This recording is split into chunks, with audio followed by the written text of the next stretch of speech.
trzy. Raz, dwa, dwa, trzy, trzy. Raz, dwa, trzy.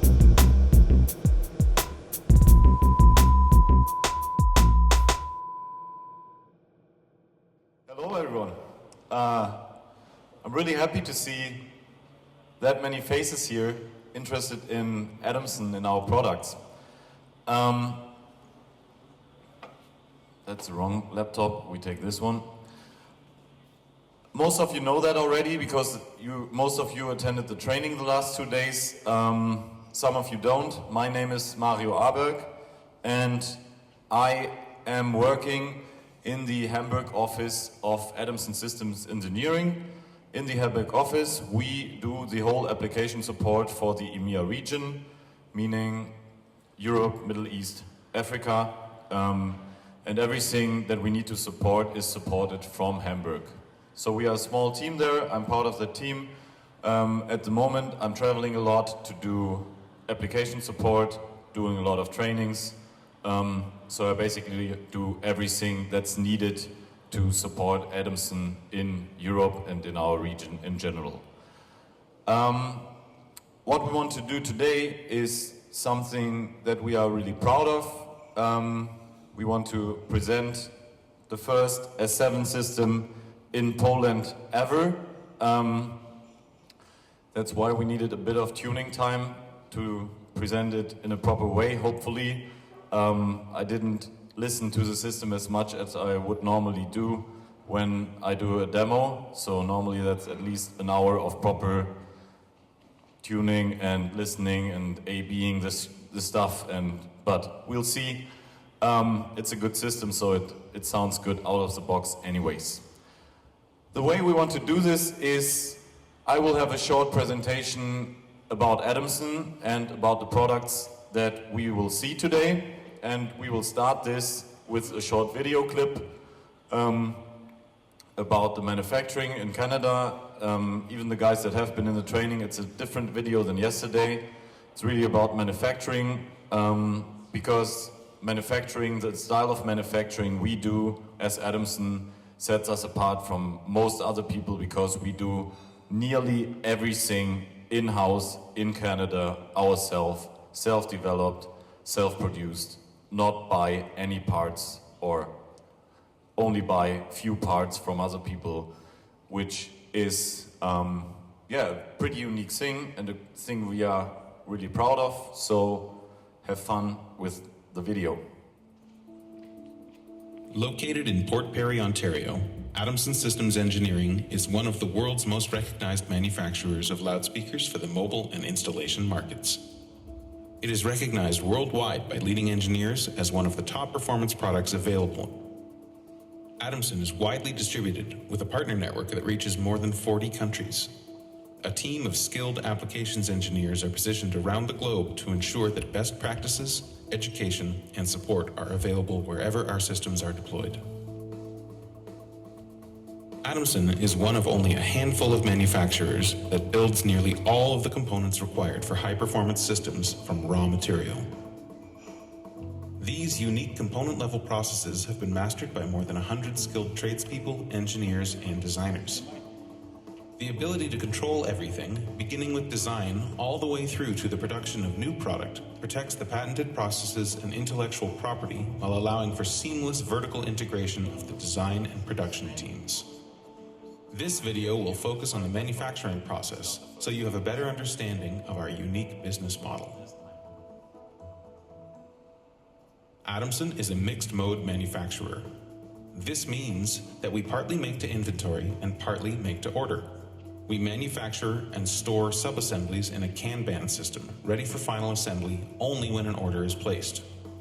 Our inventory footprint is controlled by selecting buffer locations where cabinets and components are easily stacked and close to the final assembly process.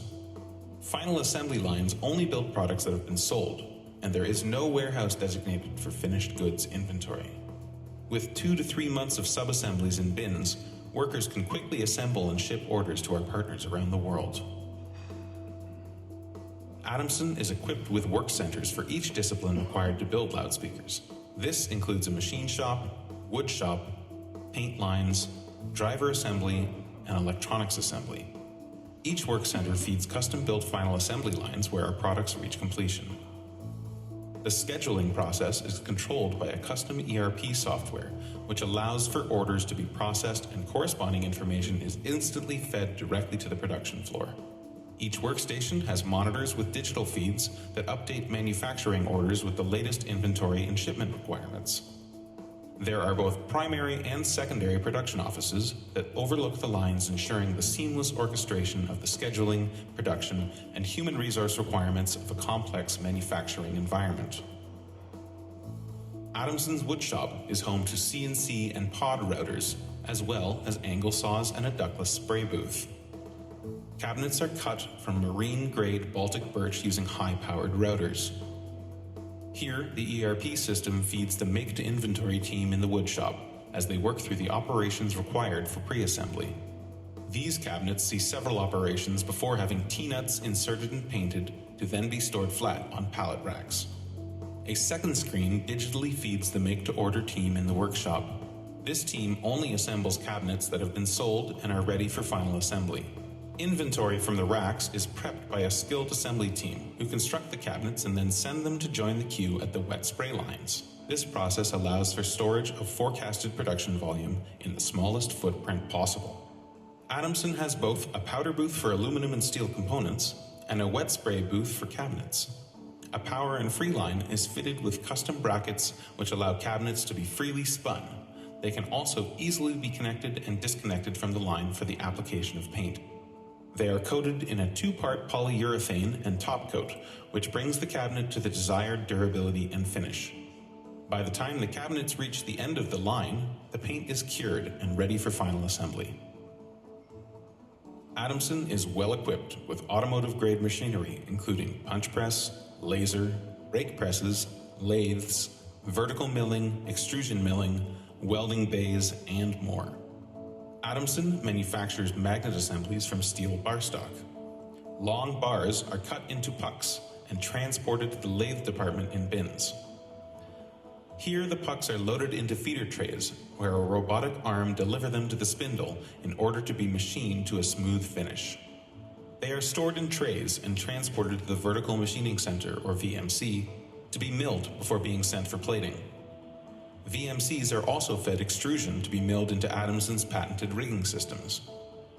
Some parts, such as dollies, rigging systems, and the patented E-capsule, stop at the welding bays before being stored in Kanban systems in front of the powder booth to await the assembly process. Sheet metal is stored flat on pallet racks before being transported to a punch press or laser to be made into screens or jack plates. They are then delivered to the brake press to be rolled and formed before storage in front of the powder line. Materials for driver assembly arrive from plating and are stored in Kanban bins. A proprietary Kevlar process delivers formed cones and dust caps. All components are fitted into driver baskets and dropped off for quality testing before being stored ready for the final assembly process. This is where all the components come together to be assembled into final products. Even our production lines are manufactured in-house and are the product of years of research as the company evolved into a global leader in pro audio. Compressed air allows for turntables to lift and turn even our heaviest subwoofer without strain. Once complete, every enclosure is subject to a rigorous quality control process before being packed and loaded into a shipping container and then exported to our global partner network. We hope you've enjoyed this glimpse behind the scenes of how your performance products are constructed.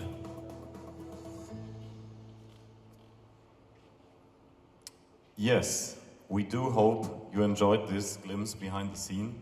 So what we've seen in the video is really important for us as Adamson because it really sets us apart from most other manufacturers for professional loudspeakers, because we really do nearly everything in-house in Canada, which on one side means, yes, we mastered all this production process, but it also means we are not relying on any deliverer for, I don't know, loudspeaker components or rigging components or something like that, but we can also do all the research and development in-house and be very quick with developing and designing new products as well. So that's really handy and that's really special for us. I want to show you some more really special things that we do.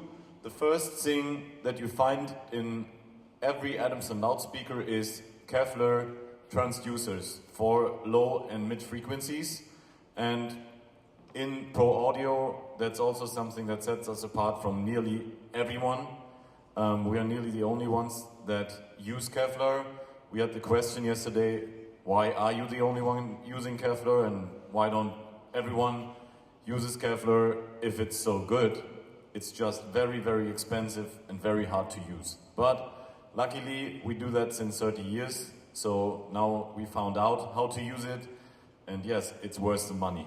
So when we look at what a traditional paper cone does when we really hit it with strong impulse response, what we see is, and this is a bit exaggerated, but in principle, this is really what happens.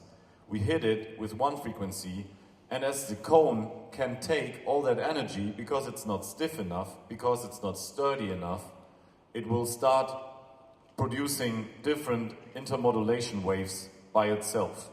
So, you can all imagine that this is not sounding really good. When we look at a Kevlar cone compared to that, as the Kevlar is much stiffer than any paper cone can ever be, what we see is we hit it with an impulse, with a sine wave basically, and it really just reproduces what we want it to reproduce. So, that's really helpful. It gives us a very good impulse response. It gives us way less distortion, especially for the low frequencies that have a lot of movement. So it also lets us create cones that have different shapes than paper cones would ever enable, because we can turn the edges up, which gives us a better behavior on the sides. And Kevlar has a much better durability than paper. So when we compare an old paper PA to an old Kevlar PA, the old paper PA will sound completely different to what it did when it was new. The old Kevlar PA will not change its sound. So that's also really helpful, especially when we look at a club situation like this. It gets moist every evening when we have people in here, then it gets dry every day. When there's no people in here, the paper cone will suck water every day, then give it free again, suck water, so that is an aging process. Kevlar doesn't do it. It's just way superior to paper. Okay, the next thing, and that's a really important thing for us as well, is we use very refined sound chambers in all our products. Sound chambers normally care about high frequencies with every manufacturer. We also try to care about mid frequencies a bit more. So there's one technology that I want to explain to you that we use in both the line array systems that we have here, so in S7 and in S10, and that is controlled summation technology, patented by us. So no one else is really allowed to use it. A lot of people try to copy it nowadays. Still, we were the first to do something like this, and I want to explain it to you. When we have a two-way line array system like S10 and S7 are, with a lot of the older systems, what you experience is it sounds fantastic as long as you are on axis to your system. As soon as you move off axis to your system in the horizontal and you step out of the main lobe there, you have a lot of comp filtering going on, and the system actually changes the sound quite a lot. Controlled summation technology wants to solve this problem.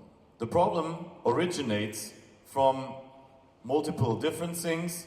One main reason for the lobing is that we have two low frequency drivers in all of these two-way cabinets, and basically these two low frequency drivers have to play frequencies too high for their distance. So when the distance is getting too high between two individual sources, what we see is comp filtering. Okay, This is what we try to solve, and now we will go into the detail how we do that. When we look at a frequency that is really high, so this might be 10 kilohertz, and we look at the dispersion that the HF does from our waveguide here. What we see is behavior is pretty much perfect. We have 110-degree opening angle in S10, so the world is good. The world is easy. The waveguide is big enough to control these frequencies. If we would only want to play 10 kilohertz, we would have a really nice day with every system. Okay. It gets much more problematic as soon as we start to play lower frequencies. So, when we start to play lower frequencies through the high frequency driver, this might be a frequency like 1 kilohertz.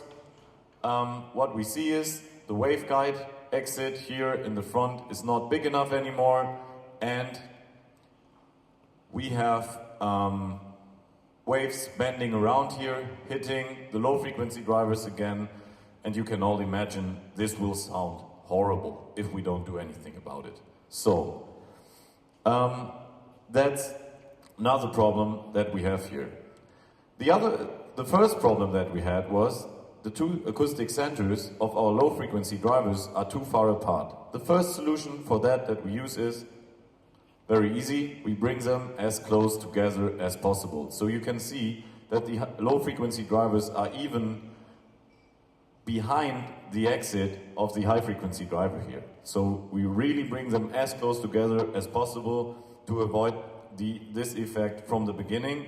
Second thing is, we have a high frequency driver in the S10, which is a 4-inch high frequency driver, which means this high frequency driver can play frequencies that are fairly low.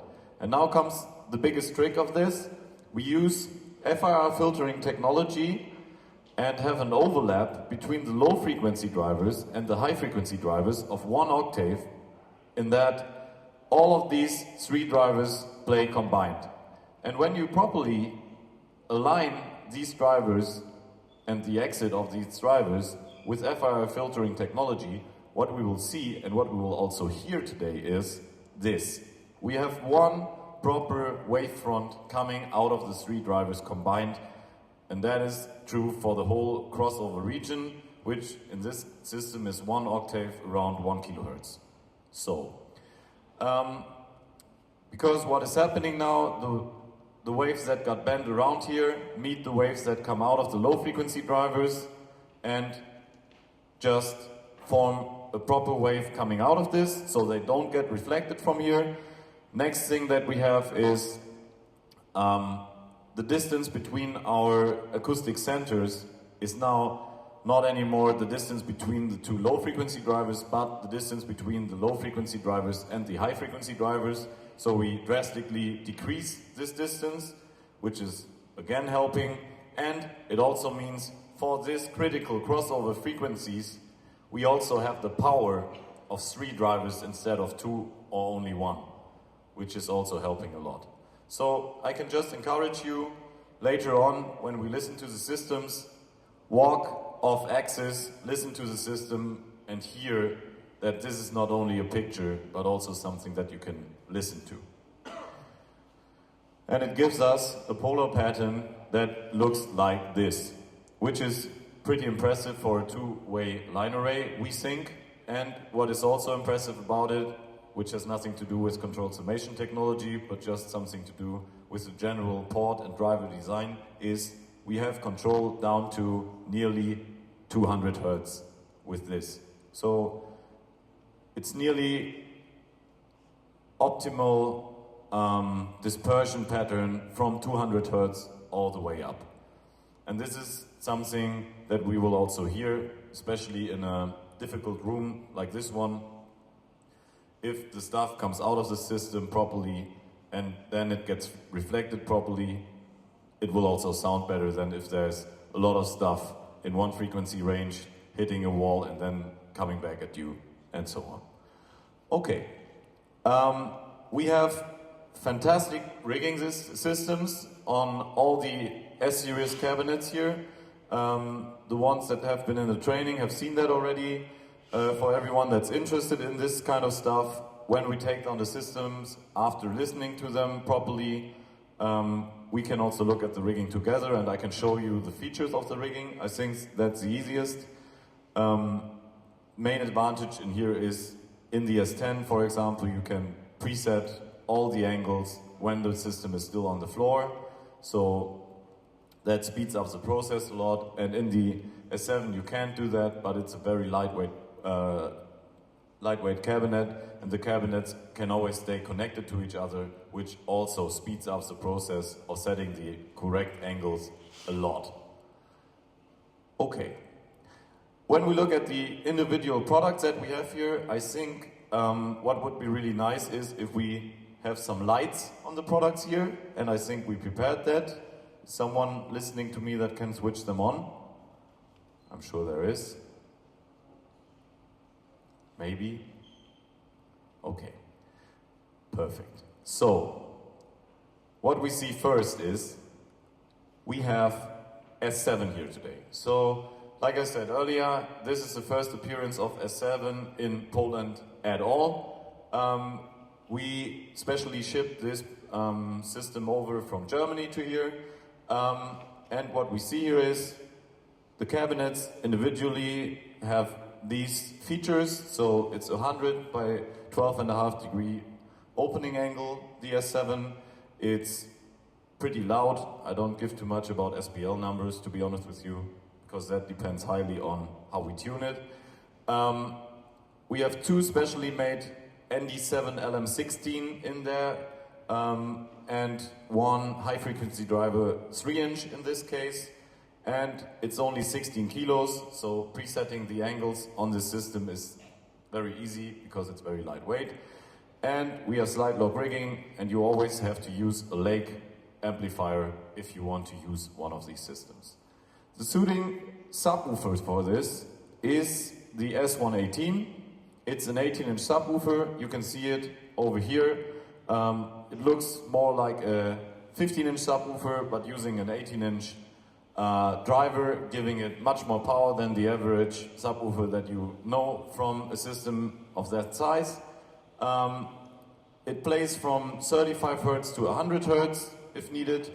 Crossover in this system is actually at 80 Hz. Max SPL is also some number. It has an 18-inch driver in it, 39 kilos, pole mount adapter on the top, and you have to use Lake processing again. So, setup of S7 today is we have 8 S7s here and 4 subs per side, just in a plain and simple stereo setup because we didn't have too much time to play around with subwoofer arrays, stuff like that. So please be aware, yes, we will have one center lobe of the subwoofers and some kind of interference pattern from it. That's just the way physics work. Same setup on the other side. Yeah, that's pretty straightforward. And we also have S10 here. Indeed, we have both of these cabinets, so we have an array of S10 and S10N. 4 S10N on the top, 4 S10 below that. We have also lights on S10. Maybe someone can switch them on. Sorry, guys, lights, S10. So now you can properly see it. Top speakers S10N, like I said, bottom speakers S10. Difference is the horizontal opening angle. The N stands for narrow, so it's only 80 degrees. Standard S10 is 110 degrees. We put the 80 degrees on the top because when we look at this menu, we don't need the large opening angle there anymore. It's pretty loud. It's low frequency section is 2 specially designed 10-inch woofers made from Kevlar in there. And there's a high frequency that is, like I said before, 4-inch large, so a really large one to play all that low down where we need it. Good thing about this 4-inch high frequency driver is, yes, it is very large in diameter, but it is the thinnest material that is ever produced in a high-frequency driver at this stage, so it's still capable of producing high frequencies, like really high frequencies as well. Don't be afraid of that. It's only 27 kilograms. It has slide lock rigging, and you need to use lake processing. Fitting sub is a 19-inch sub. A lot of you might wonder, yes, why do you use 19 instead of 18-inch? All the other people use 18 or 21-inch.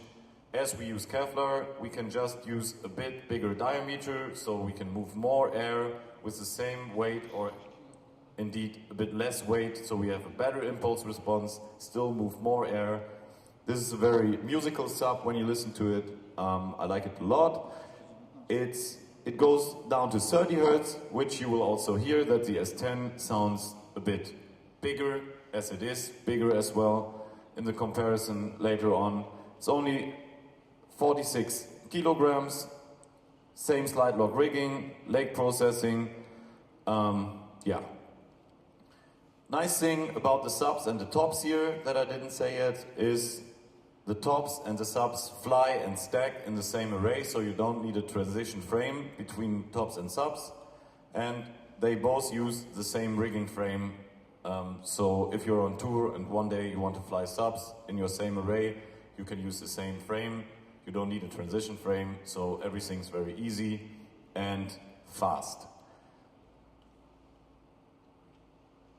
What we have to drive these is the E-Rack. The E-Rack is our rack solution for amplification. Here they don't use E-Rack, but they use our signal panel. So every E-Rack comes with 2 or 3 Labgruppen PLM Plus series amplifiers. There is in every E-Rack one AC distribution panel from 32 amps 3-phase.